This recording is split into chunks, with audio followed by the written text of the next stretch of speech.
Durante 18 meses vendí hasta mi sangre para salvar a una mujer que nunca estuvo enferma. 18 meses trabajando como animal, durmiendo 3 horas por noche, comiendo puras galletas en la cabina, vendiendo todo lo que había construido en 32 años de carretera. 847,000 pesos gastados en tratamiento de cáncer. 23 viajes extras que casi me mataron de cansancio. Vendí mi Kenworth 2018, mi orgullo, mi casa rodante, para pagar hospital en Estados Unidos. ¿Y saben qué descubrí al final? Que el cáncer que estaba matando a mi esposa era puro teatro. La desgraciada era mejor actriz que cualquiera de la televisión. Mi nombre es Sebastián Montemayor, pero en la carretera todo mundo me conoce como el Teco, por estos 3 dedos que perdí en un accidente cuando tenía 23 años. Tengo 54 años, 32 de ellos rodando por estas carreteras de Dios. Nací en Torreón, Coahuila, pero ahora vivo aquí en Mérida, Yucatán, bien lejos de todo ese infierno que les voy a contar. Comenten ahí de qué ciudad me están escuchando, porque esta historia que les voy a contar le puede pasar a cualquier hombre trabajador de este país. Cualquier cabrón que sale de casa para ganarse el pan de cada día y deja a la familia confiando en que todo está bien. Miren, yo siempre fui hombre de una sola mujer, 22 años casado con Marisol, sin hijos porque ella no podía tener. Durante todo ese tiempo yo me mataba en la carretera, viajaba 21 días seguidos, regresaba a casa por 3, 4 días máximo y salía otra vez. Dormía 4 horas por noche cuando tenía suerte, comía comida fría en la cabina, me bañaba en gasolineras. Todo para que ella tuviera una vida tranquila en casa. Marisol nunca trabajó fuera. Decía que era muy frágil, que tenía presión alta, que el doctor no se lo recomendaba. Yo, como pendejo, le creía todo. Pensaba que era mi deber protegerla, ser el proveedor, el macho de la casa. Me sentía orgulloso de ser el único en la familia que tenía casa propia, camión pagado, vida organizada. Durante esos 22 años, ella administraba todas nuestras finanzas. Yo llegaba del viaje, le entregaba todo el dinero y confiaba en que estaba haciendo lo mejor para los dos. Nunca cuestioné, nunca desconfié. Llegaba a casa y encontraba cena calientita en la mesa, ropa limpia en el ropero, casa arregladita. Pensé que había encontrado a la mujer perfecta. Marisol siempre me esperaba con sonrisa, nunca se quejaba de mis ausencias, nunca me cobraba nada. Cuando estaba en casa hacíamos el amor como recién casados, me consentía, me cuidaba como si fuera un rey. La última vez que hicimos el amor antes del diagnóstico fue una noche que ella estaba especialmente cariñosa. Me dijo que me amaba, que yo era el hombre de su vida, que nunca me iba a abandonar. Pero unos 6 meses antes de que empezara el infierno, noté que Marisol se estaba cuidando más. Empezó a ir al gimnasio, compraba ropa cara, tenía un celular nuevo que no me dejaba ver. Cuando le preguntaba, decía que quería estar bonita para mí, que se merecía cuidarse después de tantos años cuidando la casa. Yo, como buen pendejo, hasta me daba gusto. Pensé que finalmente mi mujer se estaba valorando, amándose más. Hasta le compré ropa nueva, unos perfumes caros que veía en los aparadores. Quería que se sintiera la mujer más bonita del mundo. La bomba explotó un martes de septiembre. Había regresado de un viaje largo, de Laredo hasta México, cargando piezas de maquinaria industrial. Estaba cansado, pero contento de estar en casa. Marisol me recibió diferente, medio seria, con una cara que nunca le había visto. Se sentó en la mesa de la cocina, me miró a los ojos y soltó las palabras que cambiaron mi vida para siempre. Mi amor, necesito contarte algo. Fui al doctor y descubrí que tengo cáncer de mama. Es agresivo, Sebastián. El doctor dice que está cabrón. En ese momento sentí como si un tráiler de 40 toneladas me hubiera pasado por encima del pecho. El mundo me dio vueltas, las piernas se me aflojaron, me tuve que agarrar de la silla para no caerme. Ella siguió hablando, pero yo nomás escuchaba un zumbido en los oídos. Cáncer, mi Marisol, la mujer que amaba más que a mi propia vida. Lloré como niño en esa cocina, la abracé y le prometí que iba a hacer todo, vender lo que fuera necesario, trabajar hasta morir si era preciso. Pero ella se iba a aliviar, iba a vencer esa pinche enfermedad. En ese momento no sabía que estaba haciendo la promesa más cara de mi vida. Me enseñó unos estudios, unas hojas llenas de palabras complicadas que no entendía. Me habló del doctor particular que había consultado, un tal doctor Ramírez, que tenía consultorio carísimo en la zona Nice de Torreón. Dijo que necesitaba empezar el tratamiento inmediatamente, que no podíamos perder tiempo. El primer putazo vino cuando supe el precio. $15,000 al mes por un tratamiento experimental en Estados Unidos, en Houston. $15,000, cabrón. Era más dinero del que yo ganaba en 6 meses de trabajo duro en la carretera. Fue cuando tomé la decisión que cambió todo. Vendí mi camión, mi Kenworth 2018, azul metálico, con todos los accesorios, mi compañero de tantos años, mi casa rodante, mi gana-pan. Lo vendí en $200,000, muy por debajo del valor real, porque necesitaba el dinero rápido. Me volví empleado otra vez a los 52 años. Después de 15 años de ser dueño de mi propio camión, regresé a manejar trucks de otros, ganando sueldo de trabajador. Todo por Marisol, todo para salvar la vida de la mujer que amaba. Y ella empezó a enfermarse de verdad. Se le empezó a caer el pelo, bajó de peso rapidísimo, vivía vomitando. Usaba pañuelos de colores en la cabeza, se veía pálida, sin fuerzas. Veía a mi mujer consumirse cada día y me desesperaba. Trabajaba como loco, aceptaba cualquier viaje, cualquier carga, cualquier horario. Pero había algo raro. Ella siempre viajaba sola a Houston. Decía que el tratamiento era muy fuerte, que no quería que yo la viera sufriendo. Me prohibía las visitas, no me dejaba ni hablar con los doctores. Es muy personal, mi amor, decía. Prefiero pasar por esto solita. Y yo, como el gran pendejo que era, le creía todo. Hasta me parecía lógico. Pensaba que mi mujer era tan fuerte, tan valiente, que quería protegerme del sufrimiento. No sabía que mientras yo me mataba trabajando para salvarla, ella estaba viviendo la vida de sus sueños con otro hombre. Pero órale, antes de irme directo al final, tengo que empezar esta historia desde el mero principio de mi vida, porque si no, no van a entender cómo un hombre chingón como yo cayó en una trampa así. Tengo que contarles cómo era nuestra vida antes de que empezara este pinche infierno, para que vean que yo no era ningún baboso cualquiera. Era un hombre trabajador, respetado, que construyó todo a base de puro chingazo. Conocí a Marisol hace 24 años, cuando ella tenía 25 y yo 30.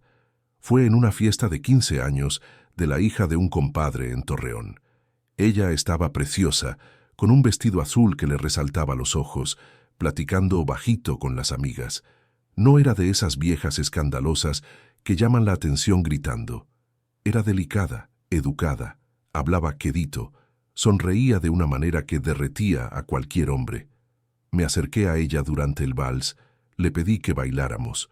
Aceptó toda tímida. Puso su mano en la mía con cuidado como si se fuera a quebrar. Durante el baile me contó que vivía con su mamá, que trabajaba en una tienda de ropa en el centro, que soñaba con tener una familia. Dijo que admiraba a los hombres trabajadores, que respetaba a quien se sudaba la vida para ganársela. En esa época ya tenía 8 años en la carretera, manejaba para una transportadora de Saltillo. No era rico, pero tampoco pasaba necesidades. Tenía mi departamentito rentado, mi moto para ir y venir, mis ahorros guardaditos. Era considerado buen partido en la región, hombre serio, que no tomaba de más ni andaba con mujeres de la vida. Anduvimos 2 años antes de casarnos. Yo siempre viajando, ella siempre esperándome en casa. Le hablaba por teléfono desde donde encontrara, le mandaba cartitas por los choferes que iban para Torreón. Era una relación bonita, de esas que uno piensa que van a durar toda la vida. Ella nunca me reclamó las ausencias, nunca me pidió que dejara la carretera. Nos casamos por la iglesia en agosto del 2001. Fue una boda sencilla pero bonita, con mariachi, barbacoa, cerveza fría. Marisol se veía como una princesa con su vestido blanco, yo todo tieso con mi traje. Bailamos toda la noche, ella me decía al oído que era el hombre más guapo del mundo, que me iba a hacer muy feliz. Y vaya que lo cumplió, por un tiempo. Los primeros años fueron de pura miel. Rentamos una casita pequeña cerca del centro. Ella la arregló con mucho gusto. Siempre tenía flores frescas en la mesa, cortinas limpias, todo en su lugar. Cuando yo llegaba de viaje, me esperaba bañadita, perfumada, con la cena lista. Hacíamos el amor como desesperados. Después nos quedábamos platicando hasta que me vencía el sueño. Marisol siempre fue cariñosa, atenta, dedicada. Me lavaba la ropa, me tenía las botas limpias, me preparaba lonches para el camino. Cuando estaba enfermo, me cuidaba como si fuera su bebé. Me sobaba la espalda cuando llegaba adolorido, me hacía té de hierbas para el cansancio. Era la esposa que cualquier tráilero sueña con tener. Pero había algo que siempre me dolió. Ella no podía tener hijos. Fuimos a varios doctores, le hicieron todos los estudios imaginables. Los médicos decían que tenía algo en los ovarios, que era muy difícil que se embarazara. Yo le decía que no importaba, que con que estuviéramos juntos era suficiente, pero por dentro me carcomía la idea de no tener un chamaco que llevara mi apellido. Después de 5 años de matrimonio, logré comprar mi primer camión propio, un Freightliner usado pero en buenas condiciones. Recuerdo la cara de felicidad de Marisol cuando le dije que ya éramos dueños de nuestro negocio. Me abrazó, lloró de alegría, me dijo que sabía que yo iba a salir adelante. Esa noche celebramos haciendo el amor hasta el amanecer. Con el camión propio empezaron los años buenos. Ganaba más dinero, podía escoger las rutas, tenía más tiempo en casa. Compramos una casa más grande en una colonia Nice. Marisol la decoró toda bonita, hasta le puso jardincito con rosas. Yo me sentía el rey del mundo, llegando a mi casa en mi camión, con mi mujer esperándome en la puerta. Marisol nunca quiso trabajar fuera. Decía que su trabajo era cuidar la casa y cuidarme a mí, que para qué iba a andar batallando en empleos de hambre, si yo ganaba suficiente para los dos. A mí me gustaba esa idea, me hacía sentir importante, el proveedor, el que mantenía todo funcionando. Era mi machismo, lo acepto, pero así me criaron. Ella administraba todo el dinero. Yo llegaba, le daba lo que había ganado, y ella se encargaba de pagar las cuentas, hacer el mercado, guardar para los gastos. Nunca me pidió cuentas de en qué gastaba, nunca me controló. Confiaba ciegamente en ella, pensaba que era la mujer más honesta del mundo. ¡Qué pendejo fui! Los años fueron pasando y nuestra relación se volvió rutina, pero rutina bonita. Yo salía de viaje, ella se quedaba cuidando la casa. Regresaba, me recibía con cariño, me contaba lo que había pasado en mi ausencia. Íbamos a misa los domingos, visitábamos a la familia, vivíamos tranquilos. Pensé que así iba a ser hasta que nos hiciéramos viejitos. Cuando cumplí 40, me compré el Kenworth 2018. Era mi sueño, mi orgullo, el camión más bonito que había tenido. Azul metálico, con todas las comodidades, cabina espaciosa, motor potente. Marisol hasta se tomó fotos conmigo al lado del camión. Decía que se sentía orgullosa de tener un marido tan exitoso. Los últimos 5 años antes del diagnóstico fueron los mejores de nuestro matrimonio. Teníamos estabilidad económica, casa pagada, camión pagado, ahorros en el banco. Marisol estaba más cariñosa que nunca. Siempre me recibía con ganas, me hacía sentir deseado. Yo pensaba que había encontrado la fórmula de la felicidad. Trabajo duro, mujer buena, vida sencilla. Por eso cuando me dijo lo del cáncer, se me vino el mundo encima. No podía creer que la vida me fuera a quitar lo único que me importaba.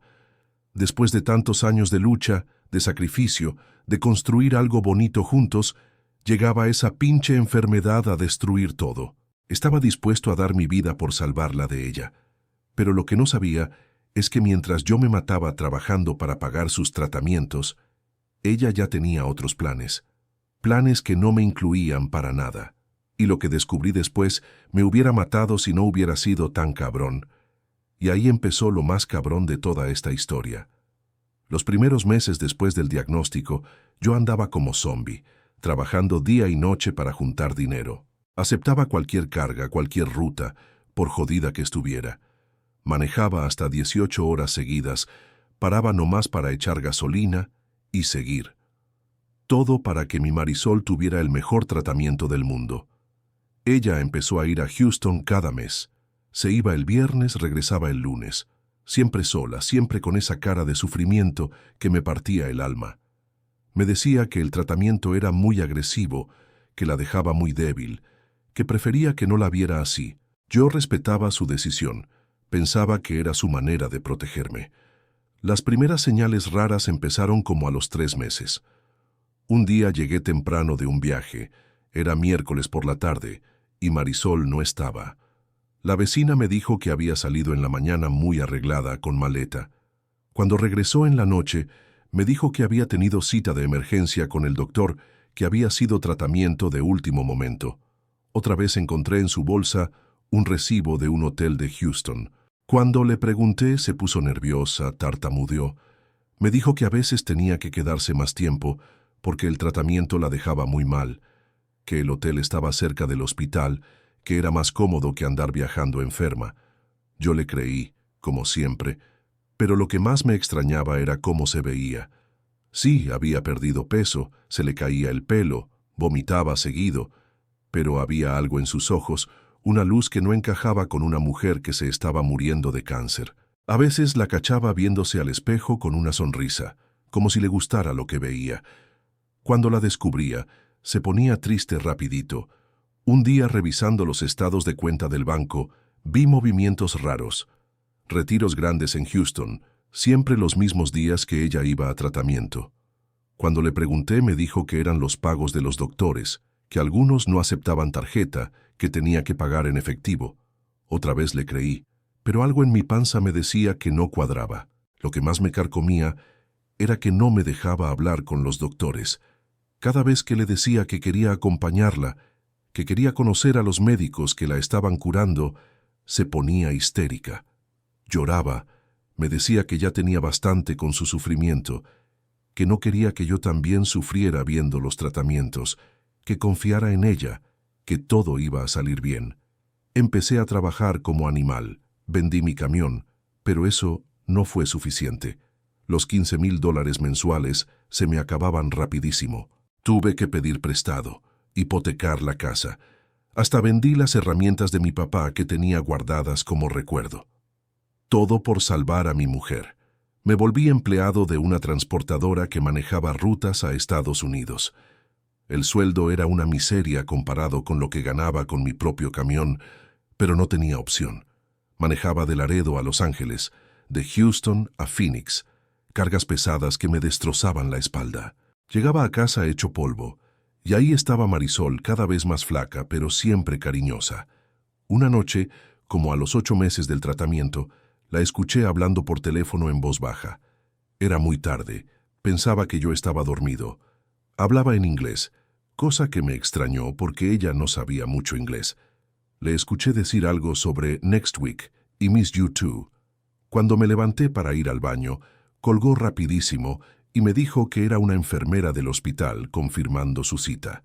Pero lo que más me empezó a molestar era su comportamiento cuando regresaba de Houston. Los primeros viajes llegaba destruida, vomitando, sin fuerzas para nada. Pero después empezó a llegar diferente. Sí, se veía cansada, pero había algo más. Se veía satisfecha, como cuando una mujer acaba de coger bien cogido. Esa cara la conocía bien. La había visto muchas veces después de nuestras noches buenas. Un día decidí hacer algo que nunca había hecho: revisar su celular. Esperé a que se metiera a bañar y agarré su teléfono. Estaba con clave, cosa nueva porque antes nunca le ponía clave. Traté de adivinarla, probé fechas importantes, pero nada. Cuando salió del baño y me vio con el celular, se puso pálida, me lo quitó de las manos y me reclamó que no confiaba en ella. Esa fue nuestra primera pelea fuerte en 22 años de casados. Le grité que tenía derecho a saber todo sobre su enfermedad, que era mi esposa, que yo estaba pagando todo. Ella lloró. Me dijo que yo no entendía lo difícil que era para ella, que el teléfono tenía fotos del hospital que la deprimían, que no quería que yo las viera. Al final me pidió perdón, me abrazó, me dijo que me amaba, que pronto todo iba a estar bien. Pasaron otros 4 meses y las cosas se pusieron más raras. Marisol empezó a recibir paquetes por mensajería. Cuando le preguntaba qué eran, me decía que medicinas, vitaminas, cosas para el tratamiento. Pero los paquetes venían de tiendas de ropa, de perfumerías, no de hospitales. Una vez alcancé a ver que había un vestido carísimo, de esos de marca gringa. Me dijo que era para cuando se aliviara, que quería estar bonita para celebrar. También empezó a salir más seguido, sin decirme a dónde. Se arreglaba bien bonita, se pintaba, se perfumaba. Me decía que iba al súper, a la farmacia, a caminar para hacer ejercicio que le recomendó el doctor. Pero se tardaba horas, y cuando regresaba venía con las mejillas coloradas, como cuando estaba excitada. Una tarde llegué de sorpresa de un viaje corto y la casa estaba vacía. Me extrañó porque se suponía que tenía cita con el oncólogo local ese día. Esperé hasta las 9 de la noche y llegó manejando un carro que nunca había visto, un Civic blanco, último modelo. Cuando le pregunté de quién era el carro, se puso nerviosa. Me dijo que era de una amiga que se lo había prestado porque el nuestro estaba en el taller. Pero nuestro carro estaba estacionado ahí en la casa, no tenía nada. Cuando se lo dije, se puso más nerviosa. Empezó a tartamudear. Me dijo que se había confundido, que había muchas cosas en su cabeza por la enfermedad, que la amiga nomás la había llevado al doctor porque no se sentía bien para manejar. Esa noche no pude dormir. Me quedé despierto viendo a Marisol, que dormía tranquilita, como si no tuviera ninguna preocupación en el mundo. No como una mujer que se está muriendo de cáncer. No como una mujer que está luchando por su vida. Dormía como alguien que tiene la conciencia tranquila, como alguien que está viviendo exactamente la vida que quiere vivir. Fue entonces cuando tomé la decisión más importante de mi vida. Ya no podía seguir viviendo con dudas. Ya no podía seguir trabajando como bestia para algo que no entendía. Necesitaba saber la verdad, toda la verdad, aunque me doliera más que cualquier traición. Al día siguiente, iba a empezar a investigar a mi propia esposa. Y lo que descubrí me hubiera matado si no hubiera sido tan pinche necio. Decidí hacer lo que nunca pensé que haría en mi vida: investigar a mi propia esposa. Me dolía en el alma desconfiar de la mujer que amaba, pero ya no podía vivir con tantas dudas carcomiendo mi cabeza. Si Marisol estaba diciendo la verdad, yo le pediría perdón de rodillas, pero si me estaba mintiendo, eso ya lo veríamos después. El siguiente viaje que hice fue perfecto para mi plan. Una carga de maquinaria pesada de Monterrey a Houston, 5 días completos fuera de casa. Le dije a Marisol que iba a estar muy ocupado, que no me fuera a hablar porque los gringos eran muy estrictos con los horarios. Ella me despidió con un beso largo, me dijo que me cuidara mucho, que me amaba. Si yo hubiera sabido que ese iba a ser nuestro último beso como esposos. En cuanto llegué a Houston, en lugar de ir al hotel de siempre, me fui directo al Methodist Hospital, donde supuestamente estaban tratando a Marisol. Llegué a recepción y pedí informes sobre Marisol Montemayor. La recepcionista, una güerita amable, revisó en su computadora y me dijo que no tenían ningún registro de ese nombre. Le dije que tal vez estaba registrada con otro nombre. Le di todos los datos que se me ocurrieron. Nada. Se me helaron los huevos. Pero pensé que tal vez era otro hospital. Tal vez me había confundido. Fui al MD Anderson, que es el hospital de cáncer más famoso de Houston. Misma historia. Marisol Montemayor no existía en sus registros. Fui a otros 3 hospitales, todos especializados en cáncer. En ninguno habían escuchado hablar de mi esposa. Ahí fue cuando supe que algo estaba muy, pero muy cabrón. Una mujer no puede recibir tratamiento de cáncer en Houston durante 1 año sin que quede registro en ningún lado. Me senté en la cafetería del último hospital que visité y sentí como si me hubieran metido un fierro caliente en las tripas. Mi Marisol me estaba mintiendo, pero todavía no sabía qué tanto. Recordé que una vez un compadre trailero me había recomendado a un detective privado en Houston, un mexicano que ayudaba a paisanos con problemas legales. Se llamaba Mario Vázquez. Tenía su oficina en una plaza comercial del suroeste de la ciudad. Fui a buscarlo con el corazón latiendo como loco, porque sabía que lo que fuera a descubrir iba a cambiar mi vida para siempre. Mario era un hombre de unos 50 años, barrigón, con bigote canoso, pero con ojos muy vivos. Le conté toda la historia, desde el diagnóstico hasta mis sospechas. Él me escuchó sin interrumpir, tomando notas en una libreta vieja. Cuando terminé, me miró directo a los ojos y me dijo: «Compadre, esto huele muy mal. Dame $500 y en 3 días te tengo toda la verdad». $500 era mucho dinero para mí en ese momento, pero era la inversión más importante de mi vida. Le di el dinero y todos los datos de Marisol: nombre completo, fecha de nacimiento, número de pasaporte, todo lo que se me ocurrió. Mario me dijo que no me preocupara, que él tenía contactos en migración, en hoteles, en todas partes. Que si mi esposa estaba haciendo algo raro en Houston, él lo iba a descubrir. Esos 3 días fueron los más largos de mi vida. Entregué mi carga, pero en lugar de regresar a México, me quedé en un motel barato esperando la llamada de Mario. No dormía, no comía bien, nomás le daba vueltas a todo en mi cabeza. ¿Qué chingados estaba haciendo Marisol en Houston si no era tratamiento de cáncer? ¿Con quién andaba? ¿Por qué me mentía? El tercer día sonó mi celular. Era Mario. Su voz sonaba seria, preocupada. Me dijo que nos viéramos en su oficina, que lo que había encontrado era muy fuerte, que era mejor hablar en persona. Manejé hasta allá con las manos temblando en el volante, preparándome para lo peor. Pero ni en mis peores pesadillas imaginé lo que me iba a contar. Mario tenía un folder grueso sobre su escritorio. Me ofreció café, pero yo no podía ni tragar saliva. Se sentó frente a mí y empezó a hablar despacio, como cuando le das una mala noticia a alguien.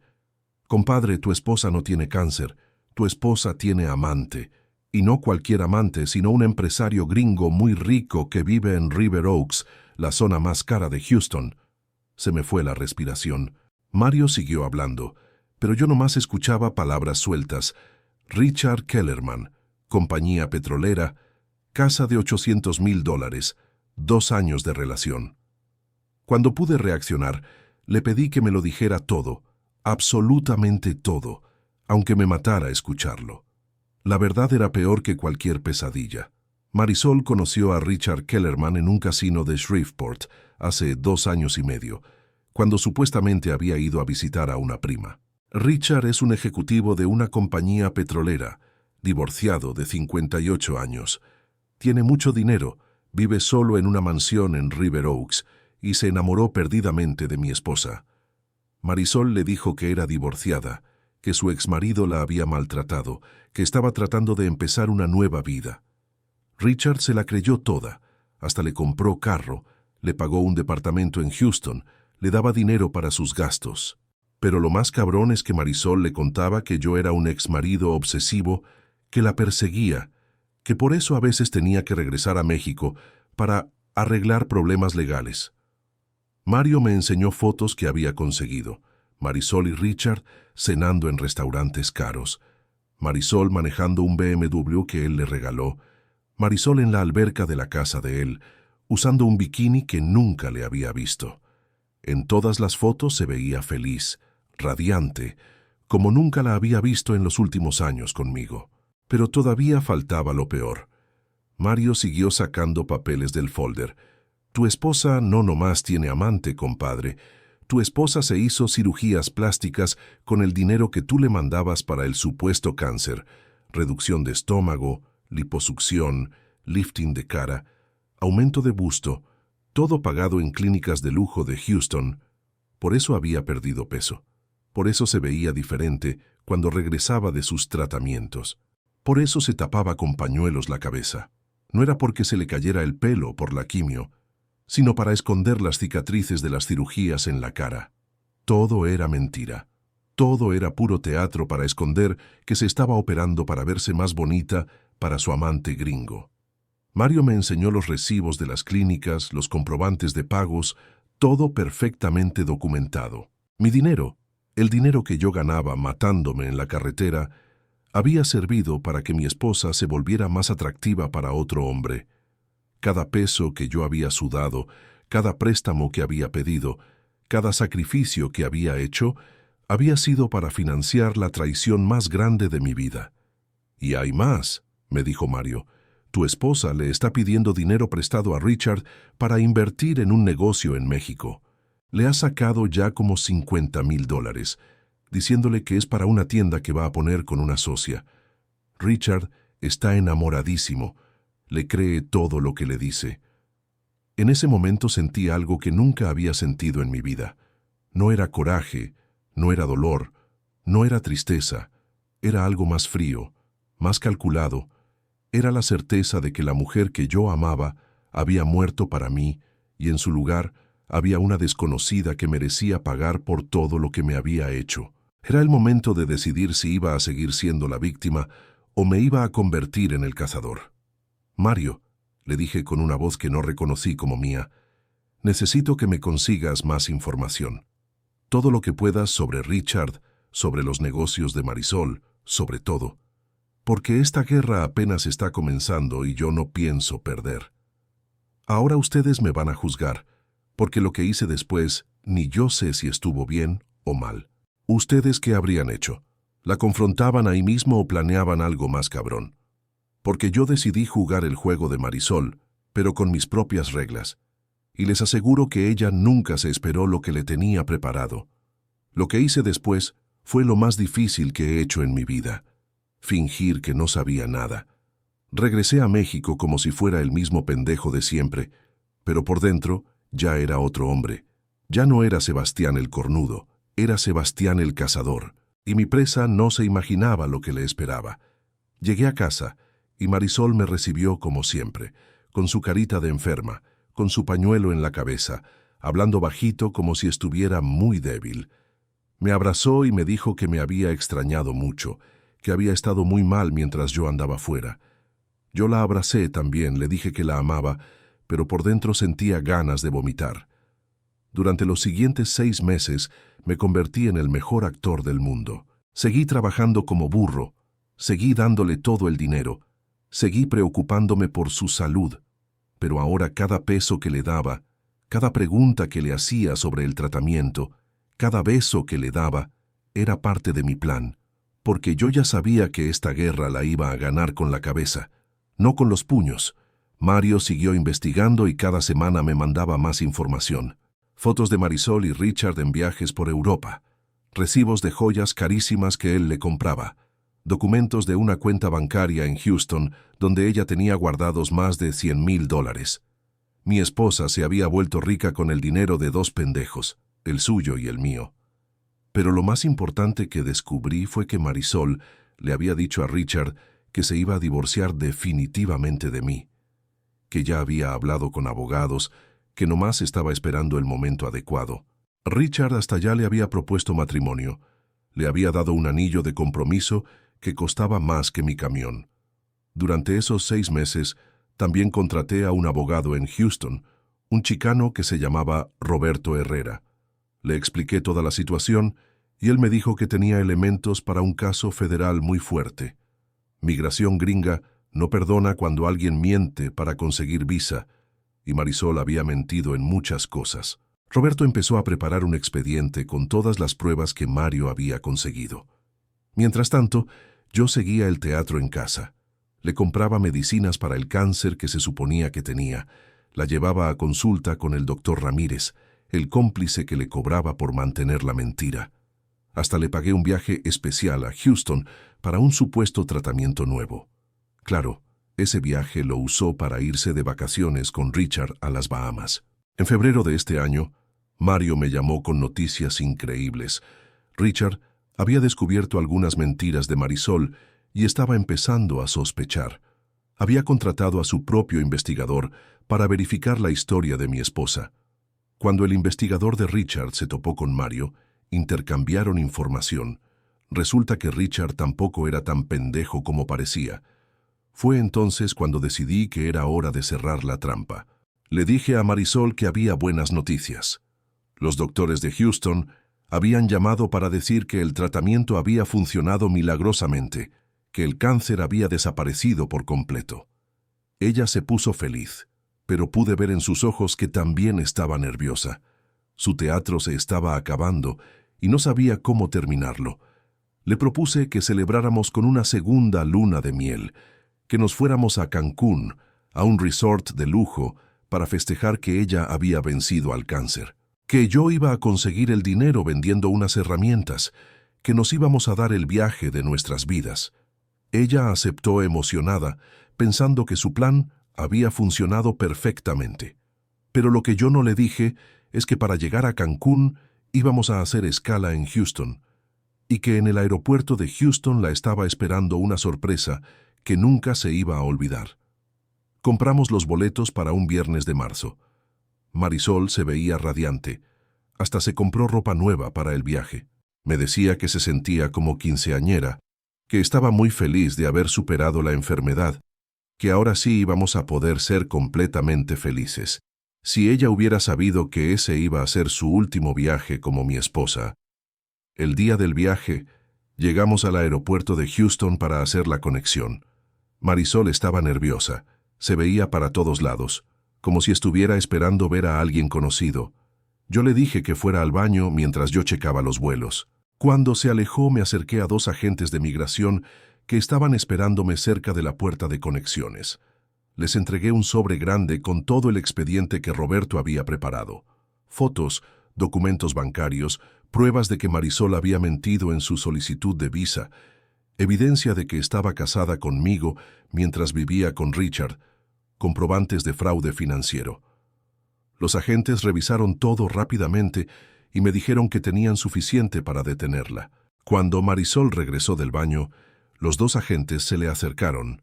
«Mrs. Montemayor, we need to speak with you», le dijeron. Ella me volteó a ver con cara de pánico, pero yo nomás me encogí de hombros como si no supiera qué estaba pasando. Los agentes la llevaron a una oficina privada y ahí le enseñaron todas las pruebas de sus mentiras. Desde afuera pude escuchar cuando ella empezó a gritar, a llorar, a suplicar. Decía que todo era un malentendido, que ella era víctima, que su marido la había obligado a hacer todo. Los agentes no le creyeron nada. Tenían fotos de ella viviendo como reina en Houston, mientras supuestamente estaba enferma de cáncer en México. La detuvieron por fraude de inmigración, por bigamia implícita y por evasión fiscal. La deportaron ese mismo día y le prohibieron regresar a Estados Unidos por 10 años. Yo me quedé en el aeropuerto viendo cómo se la llevaban esposada, llorando como Magdalena, gritando mi nombre como si yo fuera a salvarla, pero lo mejor vino después. Richard, cuando se enteró de toda la verdad, se sintió tan estafado que contrató a los mejores abogados de Houston para demandar a Marisol por fraude. Recuperó todo el dinero que le había dado, le quitó el carro, el departamento, las joyas, todo. Marisol regresó a México sin un peso, sin casa, sin reputación, sin nada. La casa donde vivíamos la tuve que vender para pagar las deudas que había hecho para sus supuestos tratamientos. Con lo que me sobró, me compré un camión usado y me vine aquí a Yucatán, lejos de Torreón, lejos de todos los recuerdos. Empecé una vida nueva, limpia, sin mentiras. Marisol trató de buscarme los primeros meses. Me mandaba mensajes diciéndome que me amaba, que todo había sido un error, que podíamos empezar de nuevo. Pero yo ya no tenía corazón para esa mujer. El hombre que la amó murió el día que descubrí la verdad. El que siguió viviendo ya era otro. Supe por conocidos que Marisol se fue a vivir con su hermana a Guadalajara, que anda buscando trabajo, pero nadie la quiere contratar porque toda la gente ya sabe su historia. En los pueblos chicos las noticias vuelan y su reputación quedó hecha polvo. Dicen que envejeció 10 años en 6 meses, que se ve acabada, sin las cirugías y los lujos de Houston. Richard también salió lastimado. Sus amigos, su familia, todos se enteraron de que un tráilero mexicano le había volteado la mesa, a pesar de todos sus dólares y su educación. Dicen que ahora es muy desconfiado con las mujeres, que ya no cree en nadie. Pobre pendejo, igual que yo antes. Yo ahora tengo 54 años y vivo solo en Mérida. Compré una casita sencilla cerca del mar, tengo mi camión, mi trabajo, mi tranquilidad. No me he vuelto a casar, no tengo ganas. La carretera es mi única esposa fiel, la única que nunca me va a traicionar, la única que siempre me va a recibir con los brazos abiertos. ¿Me arrepiento de lo que hice? Para nada. Marisol escogió jugar sucio. Yo nomás jugué más sucio que ella. Escogió verme la cara, yo le enseñé lo que cuesta ver la cara a un hombre trabajador. Pensó que era más inteligente que un tráilero ignorante y aprendió que en la carretera uno se vuelve muy cabrón para sobrevivir. La vida me enseñó que el cáncer más peligroso no está en el cuerpo, está en el corazón. Y que cuando una persona que amas decide destruirte, lo mejor que puedes hacer es destruirla primero, antes de que termine contigo. No es venganza, es supervivencia. Ahora manejo por estas carreteras de Yucatán sintiendo el aire del Golfo en la cara, viendo los atardeceres más bonitos del mundo, durmiendo tranquilo en mi cabina sin tener que preguntarme qué mentiras me están contando en casa. Soy pobre en dinero, pero rico en paz. Y eso no tiene precio. Cuiden a sus mujeres, hermanos, pero cuiden más sus documentos. Y si alguien que aman se enferma, vayan con ellos al doctor, siempre. Porque las mentiras más grandes se esconden detrás de las lágrimas más convincentes. Yo soy Sebastián El Teco Montemayor, 32 años en la carretera, y esta es la historia de cómo una mujer me enseñó que a veces el amor no es suficiente para salvar a una persona de sí misma. Si quieren escuchar más historias como la mía, de hombres que la vida puso a prueba en esta carretera, dense una vuelta por los cuadritos que están apareciendo en la pantalla. Ahí van a encontrar más relatos de compañeros tráileros, gente guerrera de la carretera que, así como yo, tiene muchas historias que contar. Historias de supervivencia, de traición, de venganza, pero sobre todo historias de hombres que se negaron a ser víctimas. Porque en la carretera, hermanos, uno aprende que la verdad siempre sale a la luz, aunque duela más que cualquier enfermedad.